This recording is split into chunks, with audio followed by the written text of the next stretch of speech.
Hi, my name is Attorney Walter Not III. I'm with Disability Resolution PA. Let's go ahead and talk about number 200 of the top 200. We finally made it. I'm going to do a few after this in case I need to fill in some questions or change them from earlier ones. But bottom line is the top 200 Social Security disability hearing questions. Here we go. 200 of 200. How does your nervous system disorder limit your ability to function, like MS or epilepsy? All right, so basically, with this one, you have to focus on what your type of impairment is. You know, you got lots of, multiple sclerosis, you got muscular dystrophy, you got peripheral neuropathy, you got a bunch that could potentially limit your ability to function. So figure out exactly which impairment you are. Go over to your 11.0s. That's your neuros, your neurological based listing impairments. Click around, see what you can find, and start to assimilate yourself with what's actually out there. It could be a traumatic injury to the brain, which resulted in a vascular insult to the brain, which resulted in a this and a that, blah, blah, blah. It could be benign brain tumors. It could be Parkinsonian syndrome, cerebral palsy. It could be any one of these. And keep in mind, I'm a little tired at this point. It's getting late. The point here is this, and I want to outline here.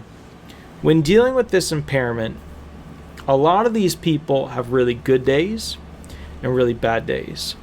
And there's only one other category of people who have really bad days like these people. There's two categories of individuals. There's cardiovascular people and neuro people. And they die out of nowhere, or they lose functional capacity out of nowhere. Cardio people, they're fine, they're having a meal, all of a sudden they get a pain, and boom, they're dead. The neuro people, their spouse looks over to them one night and they're not there anymore. They're not alive. I just want to warn you guys, if you're watching this on behalf, and you're the spouse of somebody who's disabled, or you're basically a friend of somebody who's disabled who falls into the neuro category, just be aware, prepare yourself mentally that unfortunately this particular category of impairments, people don't always see it happening. There's a problem, and all of a sudden they pass away. So it's important to start mentally, and some things mentally you need to take time to do an analysis with. And this is one of them. Some things mentally you need to prepare yourself for. Traumatic loss is one of them. This is a category of impairments that you need to be aware that is a very high level potential, but even higher than cardio. All right, so you're going to look up your particular impairment, look at the symptoms, and then you're going to start to think, okay, what is it that I do in my daily activities that I can't do that I used to be able to do? What is it in work that I used to be able to do at that job that I can no longer do? What's a simpler version of the job that I used to do? A lesser version, if you will, of the job I used to be able to do. Would I be able to do that job or not do that job? Keep in mind that the neuro group, it goes from like lesser stuff to like full-on coma, non-responsive. So my point here is, when it comes to this one, this is not the sandbox that cancer is, but it's pretty close to that too.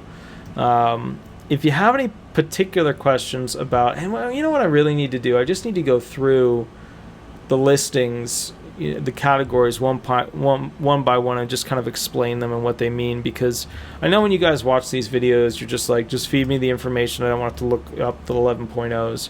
And I get that, and I understand that, but at the same time, like, it's important to read what the SSA wants from you. It's important to understand that, so that when you're sitting in front of the judge and the judge asks you a question, and you're like, wait a minute, the judge is asking me the question about that because that's the element he's got to meet.